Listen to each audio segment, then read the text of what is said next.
You're welcome back to Good Morning Abuja. So last week it was International Youth Week celebrated all around the world, of which Nigeria wasn't left out. It was with the theme Youth Engagement for Global Action. So talking about Youth Week as well as how the youth can be involved in leadership, we have the National President of Leaders of Today Global Youth Forum, Arthur Ogochukwu Okoro, right here in the studio. I'll be talking about youth engagement in leadership and also in politics.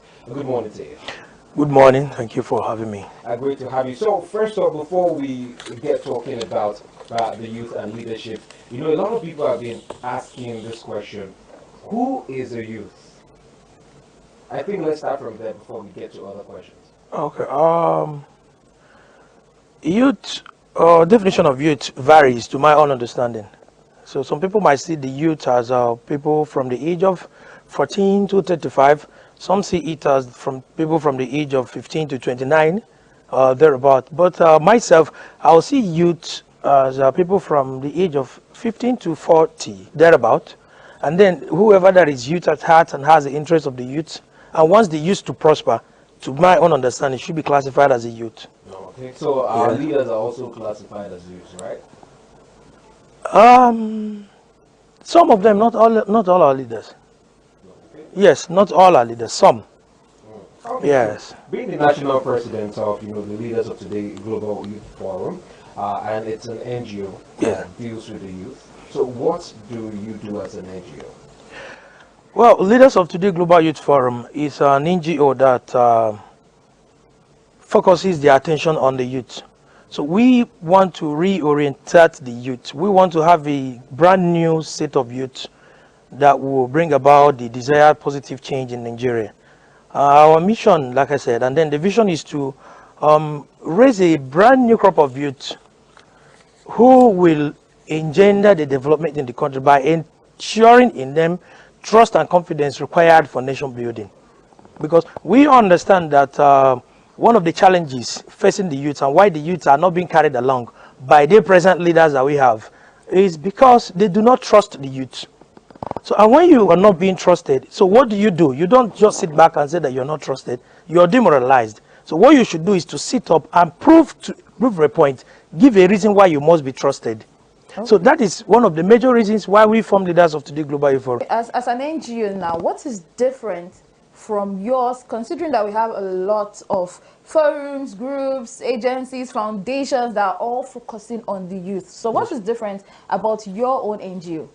Yes, the difference about our NGO is what I just said right now, because most youth organizations in Nigeria, because if you want to start something, you understudy the process.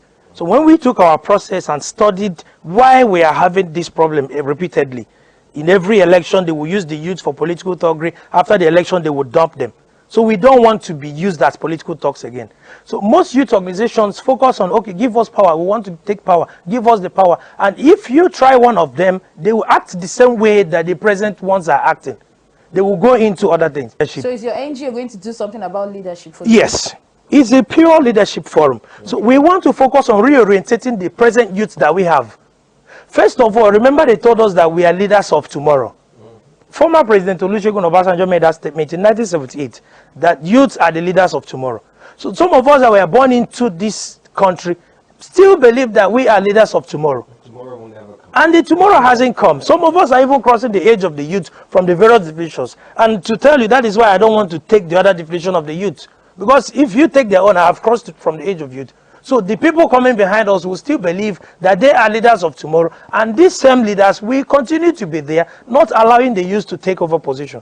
So we want to correct that narrative from us, from the people coming behind us, that look at it, you are not the leader of tomorrow, you are the leader of today. So that if you find yourself in any leadership position, whether in the workplace, wherever you find yourself, if you take charge and start thinking about what will make your country better, what will make you better, what will make the place you found yourself better, instead of waiting for tomorrow to come, then you start thinking. So it's a mindset thing. Okay, now coming back to the Youth Week, how was it celebrated here in Nigeria? And with the theme being youth engagement for global action, how do you think your NGO can key into this to contribute to the development of our country? Oh yes, the youth, the International Youth Day that was celebrated here in Nigeria, that was celebrated here in Nigeria was not properly celebrated. Okay. To my own understanding, we actually planned some programs, but I believe because of the COVID, the lockdown and everything, so many things went the other way. But we went ahead in doing our own things. We had virtual meeting because we found out that some of the social vices associated with the youth, which is part of our aims and objectives, because we have 8 aims and objectives. Part of them is social vices with the youth, illicit drug trafficking, child abuse, rape, and all whatnot. So we held a virtual seminar on rape, who is to blame. That was the caption. Rape, who is to blame? Is it the woman or the man? Because so many cases, some people will give excuse that because she dressed sexually, and that was why I harassed her. So we took our time to extract those challenges and then came up with resolution. So we were supposed to have a very large event. We were supposed to have a march against rape and cyber crimes. But because of the lockdown of the total gathering and that, so we didn't do that. We now did a lot of the things virtually. Yes. On the other hand, the youth engagement towards global action. We come back to our country, Nigeria. I don't want Nigerian youth to believe or copy and paste whatever thing we get from the other part of the country. We need to sit back and look at ourselves. Where have we got it all wrong? We are the youth. By 1st of October, Nigeria will be 60 years from independence. Have we gotten it right? Where are we going to be in the next 60 years? These are the kind of youths I want Nigeria to be having. And this is why we formed our youth organization, to get the youth thinking, to get them to sit up. Because I believe that the youths are the problem of our own problem. We are the problem of our own problem, so to say. So what would you say? Nigerian population contains 42.5% of Nigerian youths. Okay. If we go to elections to vote, most of the youths don't come out to vote. Most of them go to secure the voter's card just to open bank accounts or maybe to get admission in school. When it comes to voting, you go to a polling booth, you will only see elderly women and mostly some young guys and then some of these leaders out there hustling, voting and protecting their votes. The youths will remain docile. If you ask them, they say our votes don't count. Although I blame them, because if you think your votes don't count, you should try it, sit up, ask questions. Why is it not counting? So what we want to do is to correct this problem from the scratch. Okay. Knowing that these are our challenges, we sit down, where did this rain started beating us? Because my people used to say that if you don't know where the rain started beating you, you might not know where it will stop. Where did we get this wrong? How did it happen? It starts from the process of electing our leaders. So many ways we try to get it the other way. If the 42.5% of the youth comes out to vote, and we have the remaining to be shared amongst the elderly and others, they vote and protect their votes, stand there and make sure that your vote counts. There might not be rooms to have wrong leaders go there. So we talk about trying to amend the Electoral Act that empowers the INEC to conduct elections, do the votings, make the votings count. Then I would suggest that if we must get these things right, if we want to get the youth carried along eventually, let us go back to INEC.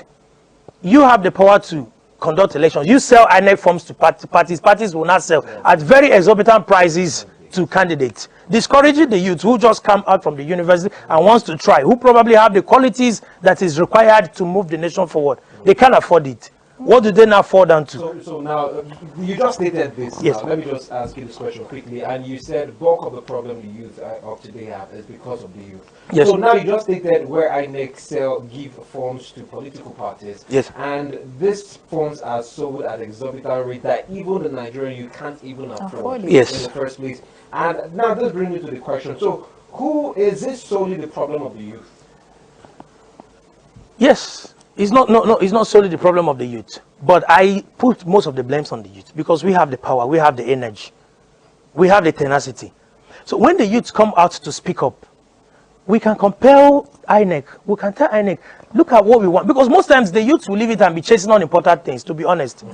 Before you know it, now Premier League will start. Most of the men will focus on watching football. They will sit down and be watching football and be betting.